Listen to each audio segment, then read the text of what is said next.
Bangladesh premier লিগের ১২তম আসরের চূড়ান্ত সূচি করল বিসিবি। আগামী ২৬ ডিসেম্বর সিলেট পর্ব দিয়ে শুরু হবে ফ্র্যাঞ্চাইজি ভিত্তিক টি-20 টুর্নামেন্ট, আর ফাইনাল গড়াবে আগামী ২৩ জানুয়ারি ঢাকায়। প্রথম পর্বের সূচি অনুযায়ী উদ্বোধনী দিনে দুপুর ২টায় মুখোমুখি হবে সিলেট টাইটান্স ও রাজশাহী ওয়ারিয়র্স। একই দিনে সন্ধ্যা ৭টায় খেলবে নোয়াখালী এক্সপ্রেস ও চট্টগ্রাম রয়্যালস।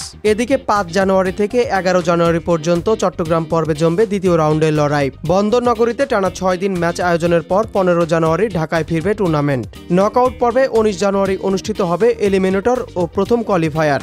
২১ জানুয়ারি দ্বিতীয় কোয়ালিফায়ার এবং ২৩ জানুয়ারি সন্ধ্যা ৬টায় অনুষ্ঠিত হবে মেগা ফাইনাল। সূচি ঘোষণার পেছনে লজিস্টিক ও আবাসন ব্যবস্থাপনা ছিল বড় বিবেচ্য বিষয়। এ প্রসঙ্গে বিসিবি গভর্নিং কাউন্সিলের সদস্য সচিব ইফতেখার রহমান মিঠু জানান, হোটেলে রুম পাওয়া নিয়ে সংশয়ে ছিলেন তারা, যে কারণে ঢাকা পর্ব দিয়ে বিপিএল শুরুর পরিকল্পনা নিয়েছিলেন। তবে সিলেটে হোটেল কর্তৃপক্ষ বিষয়টি সমাধান করতে পারায় সিলেট পর্ব দিয়ে বিপিএল শুরুর সিদ্ধান্ত নিয়েছেন।